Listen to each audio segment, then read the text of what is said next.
Well, good afternoon, everyone. Shamefully, the Democrats have put us into another government shutdown. This is day 25 of the shutdown for the Department of Homeland Security. We have tried repeatedly to engage them on a path forward. The White House has attempted to do that. By the way, the White House submitted their last offer to the Democrats 12 days ago. 12 days ago, no response. And so, here we are with important agencies of government that have vital national security and homeland security roles, people not getting paid. You're starting to see the lines at the airports because TSA employees aren't getting paid. Obviously, cybersecurity falls under the jurisdiction of the Department of Homeland Security, border security. You can go right down the list. FEMA, these are agencies that have a profound impact on the safety and security of the American people. And the Democrats have opted to, in the most cynical way, play politics. I mean, how much more cynical can you get than to play politics with issues that affect homeland security? But that seems to be where they are. Obviously, we're going to do everything we can to continue to make the case that we need to get DHS opened up. In fact, Senator Britt last week offered a couple different times unanimous consent requests to fund that department and those agencies and to allow additional time for discussion with the Democrats so we could at least get into the negotiation. and they resisted that as well. So every attempt that we have made to sit down and try and get this Department of Homeland Security appropriations bill across the finish line has been rebuffed by the Democrats with prejudice. And honestly, ladies and gentlemen, I don't know how you can sustain that position or defend that position in light of everything that's going on in the world and the dangerous situation the United States finds itself in. But I want to hand it off now to Senator Britt, who chairs the subcommittee on appropriations that has jurisdiction over the Department of Homeland Security, and let her share her thoughts and observations with you. Katie. Thank you, Leader Thune. It's a disappointing day. We are 39 days past when we decided we would do a 2-week CR, which we gave the Democrats in good faith to be able to have a conversation about the proper way to fund the Department of Homeland Security moving forward. We are now 25 days into a government shutdown with a department that is actually charged with keeping Americans safe. We have seen what's happening across our country. We also know that there is the ability to have increased threats. And the agency, whether it be Coast Guard, TSA, CISA, Secret Service, CBP, and ICE have gone unfunded. This is reckless, and it's disingenuous. Here they are telling you they want to see reforms. But I am here to tell you that they have not come to the table. Despite countless offers to sit down and try to find a pathway forward, they will not even have a conversation with us. So you are 39 days past when we decided this pathway forward and agreed to them to work on this, and they have not sat down one time. Folks, that means that this is all about politics. It was never about people. We stand here ready to put the safety of Americans in front of that, and I would hope our Democratic colleagues would do the same. But at the very least, they must answer for that. Not being willing to have a conversation, not being willing to figure out a pathway forward. We certainly are. We stand ready to do that. We stand ready to do what's right for the American people. Questions for Senator Britt? Yeah. Oh gosh, that's great. There you go. You explained it really well. So good. Leader Thune, do you run a risk of being on the wrong side of President Trump in your resistance to do this talking filibuster, tying the Senate in knots for weeks? We don't have the votes either to proceed, get on a talking filibuster, nor to sustain one if we got on it. But that is just a function of math. And there isn't anything I can do about that. I mean, I understand the President's got a passion to see this issue addressed, as we all do. Does he understand that, though? Well, we've conveyed that to him, but we will continue to make that argument because I think it's important that everybody understand that this really is it's about the votes, it's about the math. And I'm for better or worse, I'm the one who has to be the clear-eyed realist about what we can achieve here. And so we'll continue to convey that. And I think that we're going to have the fight on the floor. We're going to vote on this. We're going to put it up, and we'll give the Democrats the opportunity to cast their vote on whether or not they think non-citizens ought to vote in American elections. And so that debate will happen. But like I said, I can guarantee the debate. I can guarantee a vote. I just can't guarantee an outcome. When can we expect? President Trump told me yesterday that it would take Democratic votes to pass the Safe America Act.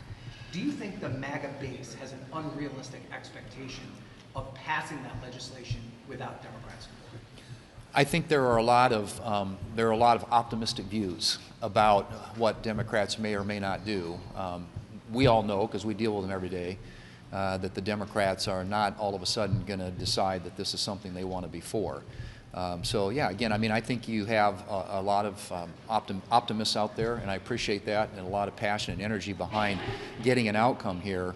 But getting an outcome would require Democrat votes, and you know, we'll give them a chance. Like I said, they'll have that opportunity to vote one way or the other on this. But I would be very, very surprised. Does it make it more difficult that the president keeps adding pieces of policy to this legislation? Would it be better if he just had a straight up or down vote on photo ID or citizenship, for instance? We certainly want to vote on the issues that came over from the House. The President has since that time added some additional components to his request, which we will figure out a way to get votes on as well. But obviously, I think the core issue with respect to the Save America Act is ensuring that non-citizens aren't voting in American elections, that only citizens are voting in our elections, and that they have to be citizens to register to vote, and they have to be citizens to vote. Based on what you said about the political nature of this debate, it seems like you're caught between the two big issues of keeping the government funded, DHS, and dealing with the voting issue in SAVE. Do you feel that at this point you may have reached a legislative stalemate in this body where it's very hard to get anything done? And then what happens to other bills down the line that may be in the queue soon that have less profile, like the Farm Bill? I think a lot of these are going to be, I mean, we're going to have a vote on the floor later today, and we will wrap up this week the Road to Housing Act, which will get, hopefully, close to 90 votes on the floor of the Senate. So very bipartisan, very bicameral. Both House and Senate, Republicans and Democrats had input into it. There are issues, I think, that transcend the political climate environment we're in. But I think it's a reality that we all deal with, and the issue of DHS funding, in my view, is should be a reflection of the fact that we can do basic things around here that help our government to function. And I think both sides, Republicans and Democrats of our constituents out there, believe that should be the case. Because the Democrats have dug in on this, I think we have tried repeatedly, as has been said, to reach out to them, to engage them, get them at the table, and to find out what it is exactly that they want. And I think the White House has been very, in my view, open and have demonstrated a lot of outreach in an attempt to try and get a deal. But what that means down the road, I don't know. I mean, farm bills in the past have been bipartisan. There are other issues that I think should be bipartisan. There are some really good conversations happening right now on permitting reform, which frankly is an issue that I think there should be bipartisan support for as well. So we're not closing the door on anything. The Democrats, their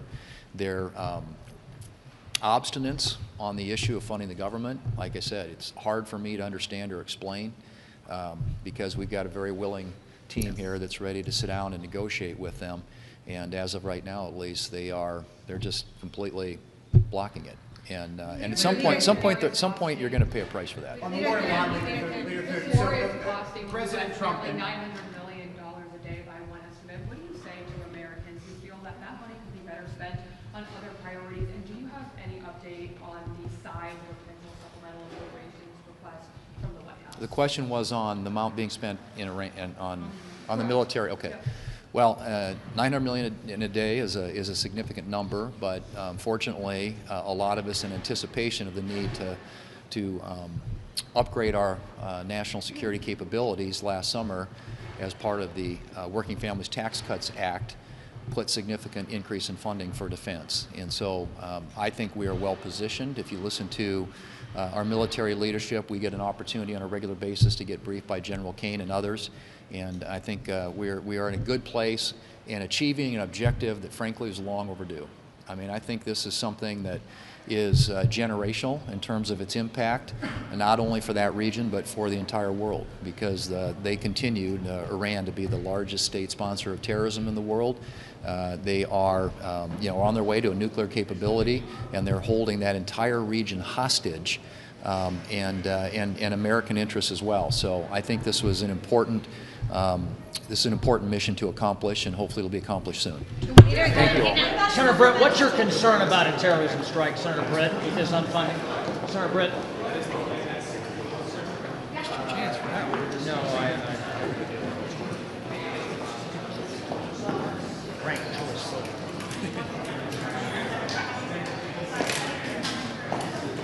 Captain.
All right.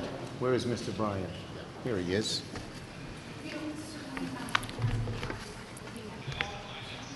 Okay, thank you, everybody. And happy to be joined by Senator Schatz. Now, Trump's explanation about his war in Iran grows more confusing and more contradictory every hour. Yesterday, hey folks, can we have a little quiet? Trump's explanation about his war, as I say, grows more confusing, more contradictory every hour almost. Yesterday, Trump casually claimed, I think the war is very complete, pretty much. But this morning, Hegseth stood before the cameras and announced that today will be the most intense day of strikes yet, involving, quote, the most fighters, the most bombers, the most strikes, unquote. Which is it? Is the war ending soon, or are we on the brink of the worst fighting yet? Donald Trump's a liar. He claims that Iranian Tomahawk missiles were responsible for the bombing of an all-girls school that unfortunately killed 170 people, many of them children. Iran doesn't have Tomahawk missiles. The claim is beyond asinine. It's just an outright lie. The president can't just talk off the top of his head on something as formidable as this. The President of the United States is spreading blatant lies about a war he started. This is war. American troops are in harm's way. Billions are being spent overseas when there are such desperate needs here at home to lower costs. Yet the administration still cannot explain a clear strategy or an endgame. That's why today I joined with my colleagues Senator Reid and Shaheen and called on the Senate to halt the Trump administration officials. What we got there? Now, from voices, it goes to music. Anything to thwart my wonderful remarks. Anyway, yeah. Anyway, I joined today with Senators Reid and Shaheen and called on the Senate to hold Trump administration officials, Rubio, Hegseth, and the rest, to come and answer for their failures and explain to the American people what the hell is going on. That's what people are asking in drugstores and bowling alleys and office buildings. What is going on? No one can understand it from what the Trump administration and Trump himself are saying. Trump doesn't care about being honest and direct with the American people. He doesn't care about the soldiers he's putting in harm's way. He doesn't care about the billions we're spending while Americans struggle to make ends meet. He can't articulate a plan or a vision because he has neither. No plan, no vision, and we're at war. The American people are tired of the chaos. They're tired of the lies. On to another Trump administration failure, the Department of Homeland Security. We're in the fourth week of a DHS shutdown because Republicans refuse to enact common sense reforms to ICE and CBP to protect the rights of the American public. What we're asking for is very, very simple. The same thing police officers and sheriffs do throughout America. We have three clear objectives to rein in ICE. 1, stop these roving patrols. 2, enforcement and accountability. 3, no more secret police. Cameras on, masks off. They're common sense reforms. The overwhelming majority of Americans back them. They know you don't bust into someone's house without a warrant. They know that police should not have masks. But the Republicans have refused, Trump has refused to engage in a serious way in negotiations to these core areas. Instead, you see them trying to blame Democrats for long TSA screening lines at the airports. Well, yes, last week, Thursday, we gave them a chance to fund TSA and other DHS agencies last week.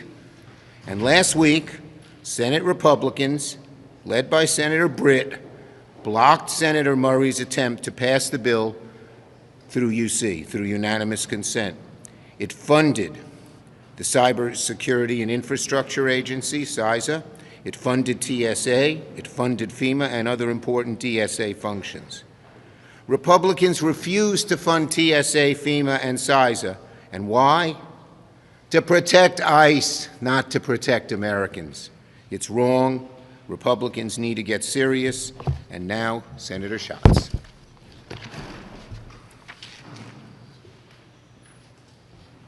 One of the things that surprised me on Monday was the number of Senate Republicans that were not aware that we went to the floor and said, why don't we narrow the scope of our disagreement all the way down to the one agency that we're fighting about?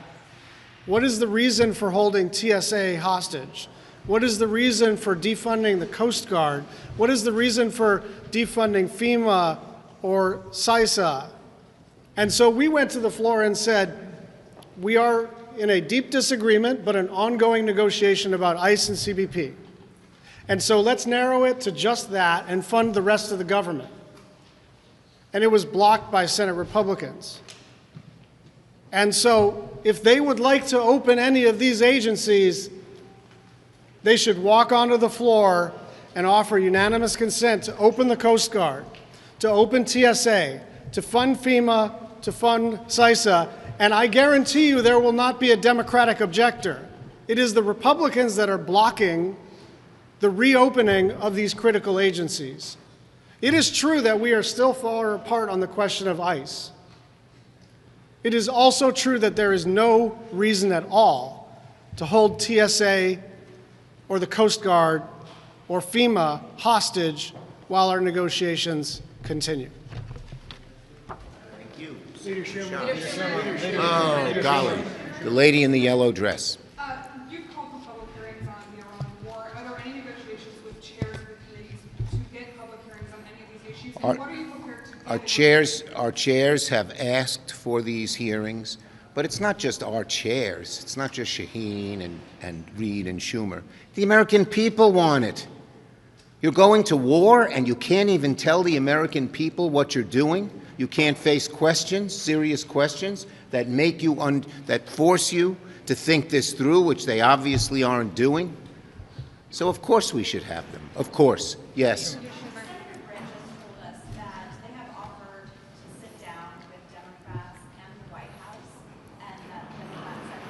Okay, that's a lot of bull. Ask Patty Murray.